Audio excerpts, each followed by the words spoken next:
Le changement constitutionnel opéré récemment par le régime de Fornia Sibé continue de susciter de vives critiques.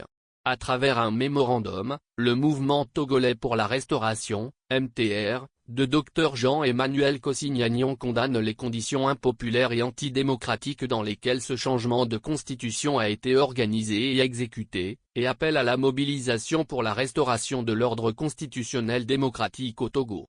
Bonne lecture. Mémorandum relatif au changement de la constitution au Togo.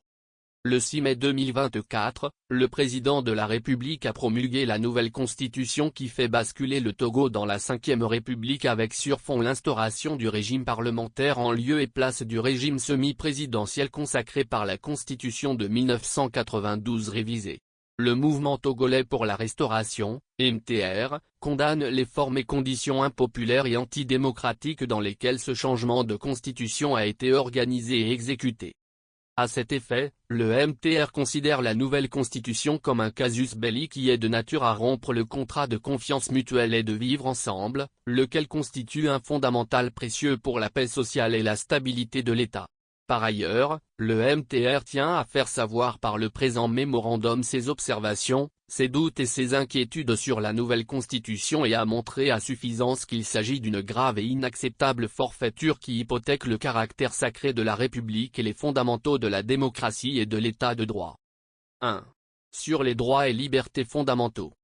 Les principaux droits et libertés fondamentaux reconnus sont, la liberté de réunion et de manifestation, la liberté d'association, la liberté de croyance ou de religion, la liberté de presse, etc. Ces droits et libertés fondamentaux sont pleinement consacrés au titre 2 de la Constitution adoptée par référendum le 27 septembre 1992, et promulguée le 14 octobre 1992, puis révisée par les lois N-2002-029 du 31 décembre 2002, N-2007-008 du 7 février 2007 et N-2019-003 du 15 mai 2019. Dans la nouvelle constitution du 6 mai 2024, ces droits et libertés fondamentaux sont enlevés des dispositions de la Constitution pour en faire une déclaration dite solennelle des droits et libertés fondamentaux en annexe, ce qui diminue la portée de leur valeur constitutionnelle. Certes, le préambule a précisé que cette déclaration fait partie intégrante de la Constitution, mais nous savons qu'un préambule a bien plus pour utilité de permettre aux commentateurs et aux juges, qui, lorsque le texte manque de clarté, de rechercher les éléments d'interprétation de la commune intention du ou des déclarants ou des signataires. Il est évident que cette déclaration annexée à la Constitution suscitera des controverses en pratique, lorsque la question du respect des droits et libertés fondamentaux va se poser naturellement d'un jour à l'autre. De plus, il est mentionné dans cette déclaration annexée qu'elle est adoptée par le peuple togolais. Il s'agit d'une vraie méprise dans la mesure où ce texte n'a pas été soumis à référendum. 2. Sur l'exercice de la souveraineté nationale. Au terme de l'article 4 de la Constitution du 6 mai 2024, la souveraineté nationale appartient au peuple qui l'exerce par ses représentants et par voie de référendum. Alors que cette disposition précitée consacre le référendum comme un des moyens d'exercice de la souveraineté nationale par le peuple, l'article 93 qui traite de la révision de la Constitution a curieusement et contre toute attente, enlevé l'exercice de cette souveraineté au peuple. Ainsi, l'article 93 en son alinéa 2, dispose que la révision de la Constitution peut être d'initiative populaire. Au lieu de préciser en même temps, comme dans la Constitution de 92 révisée, les conditions et modalités de cette révision constitutionnelle par le peuple, le constituant dérivé de 2024 renvoie paradoxalement ces précisions à une loi organique. Des doutes et des craintes sont légitimes de penser que cette loi organique ne soit jamais adoptée pour fixer les conditions du recours par le peuple au référendum pour la révision de la Constitution. En somme, les dispositions de l'article 93 se présentent comme une manœuvre pour empêcher les Togolais d'avoir recours à l'exercice du référendum à l'encontre de la Constitution du 6 mai 2024. 3. Sur le président de la République. La Constitution du 6 mai 2024 consacre un régime parlementaire, au détriment du régime présidentiel ou semi-présidentiel qui existait jusque-là, dans lequel tous les pouvoirs traditionnels du président de la République dans notre pays sont transférés au Premier ministre appelé dorénavant président du Conseil des ministres. le poste de président de la République devient un poste symbolique.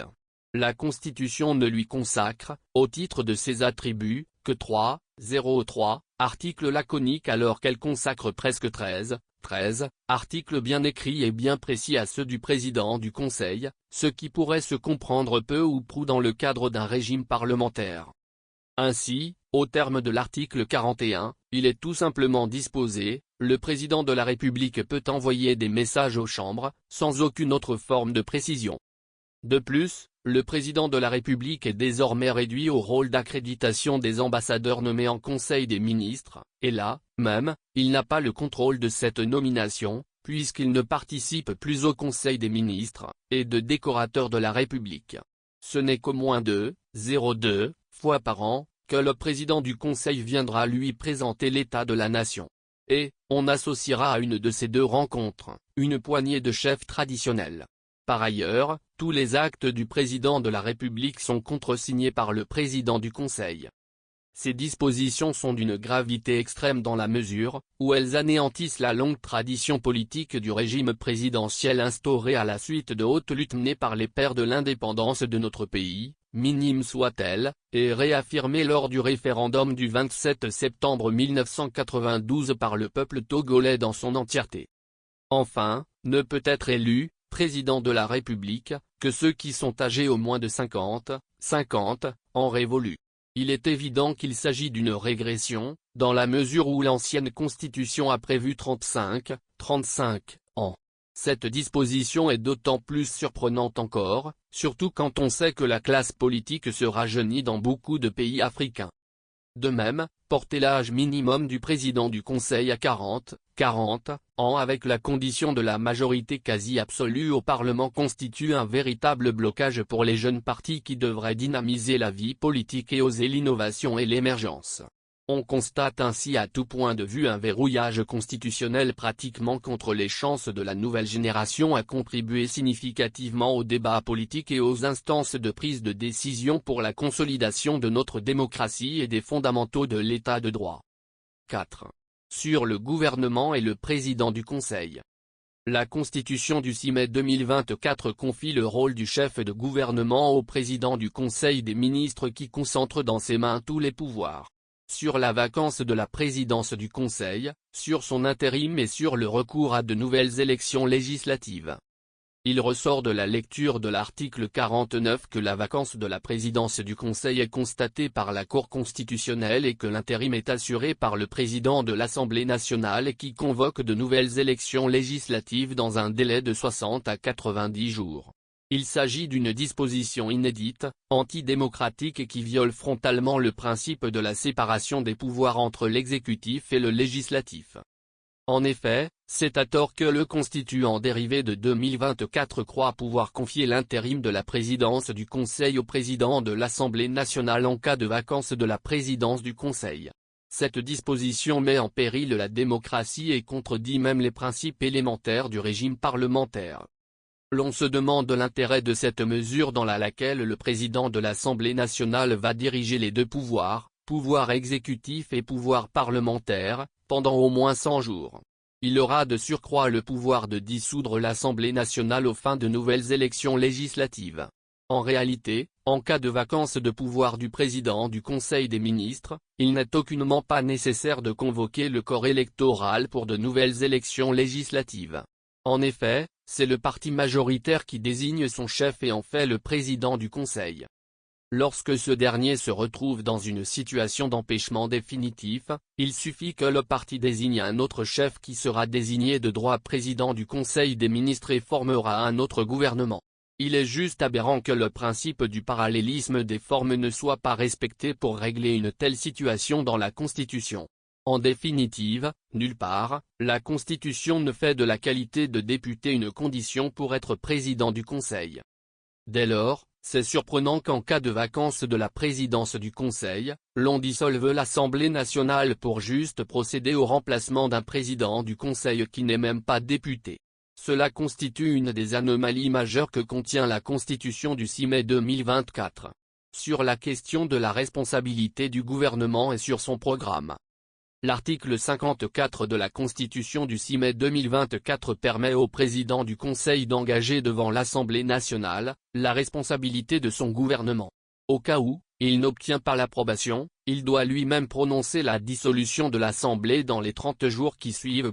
Il s'agit d'une disposition antidémocratique qui est de nature à fragiliser le pouvoir de contrôle parlementaire. En effet, il n'est nulle part prévu dans les principes du régime parlementaire qu'un Premier ministre ou un président du Conseil des ministres qui pose une question de confiance à l'Assemblée et qui, suite à une désapprobation, dissolve cette Assemblée. Dans les normes, le gouvernement qui essuie une désapprobation à la suite d'une question de confiance démissionne et laisse la place à une nouvelle équipe. En disposant que le président du Conseil doit dissoudre l'Assemblée à la suite de cette désapprobation, la Constitution du 6 mai 2024 ferme la voie à la formation de coalitions à l'Assemblée nationale. Il est sans embâche clair qu'une telle disposition donne plutôt la marge de manœuvre au président du Conseil de profiter des nouvelles élections pour écarter les frondeurs de son parti majoritaire ou de sa coalition et investir d'autres personnes plus dociles pour gagner les élections et se faire encore désigner président du Conseil, puisqu'il n'y a pas de limitation de mandat à ce poste. Il s'agit là d'une forme de constitutionnalisation de la manipulation des consciences des députés. Sur la motion de censure ou de défiance, le même article 54 in fine prévoit la possibilité pour l'Assemblée nationale de mettre en cause la responsabilité du gouvernement à travers une motion de censure. Si cette disposition est louable, elle est néanmoins nuisible à la démocratie en ce sens que le constituant n'a pas été assez courageux pour permettre à l'opposition d'introduire également la motion de censure. En effet, l'article en cause a donné simplement le droit d'exercice de la motion de censure seulement au parti ou à la coalition politique majoritaire à l'Assemblée nationale. Cela ne constitue pas moins une forfaiture de plus contre les principes démocratiques. 5. Sur la nomination du président de la Cour constitutionnelle par le président du Conseil avec voix prépondérante. L'article 69 in fine dispose, le président de la Cour constitutionnelle est nommé par le président du Conseil. Il a voix prépondérante en cas de partage. Il ressort clairement de cette disposition que le président du Conseil a également pour attribution, la nomination du président de la Cour constitutionnelle qui a voix prépondérante. Une institution comme une Cour constitutionnelle ne doit pas être sous l'emprise du président du Conseil des ministres. Cette situation repose de façon criarde la question de la nécessité de l'indépendance du président de la Cour constitutionnelle et de toute son institution. Car, dans toute sa teneur, l'article 69 ravive tout le contraste avec la séparation des pouvoirs. 6. Sur les dispositions transitoires et finales. Elles sont prévues par les articles 95 et suivants de la Constitution. Ainsi, un délai de 12 mois a été prévu à compter de l'entrée en vigueur de la Constitution pour que les nouvelles institutions soient mises en place. Les pouvoirs du président de la République en fonction au moment de la promulgation de la nouvelle Constitution ne viendront à expiration qu'après l'entrée en fonction du président du Conseil et l'élection du président de la République. La première élection du président de la République et la désignation du président du Conseil interviendront à partir de la mise en place des 2 chambres du Parlement, etc. L'on peut clairement déduire de ces dispositions que les nouvelles institutions prévues par la Constitution du 6 mai 2024 seront mises en place avant le 6 mai 2025. Néanmoins, ils doivent intervenir à partir de la mise en place des 2 chambres du Parlement. Il s'agit de dispositions très ambiguës, non rassurantes, mais qui accordent un an de transition au régime actuel. À la lumière de tout ce qui précède, le MTR réitère que la Constitution du 6 mai 2024 porte des vecteurs chrysogènes gravissimes pour l'intégrité de notre vivre ensemble et de notre paix sociale pour une prospérité partagée. Fort de cela, le MTR appelle fermement à la restauration de l'ordre constitutionnel démocratique dans notre pays.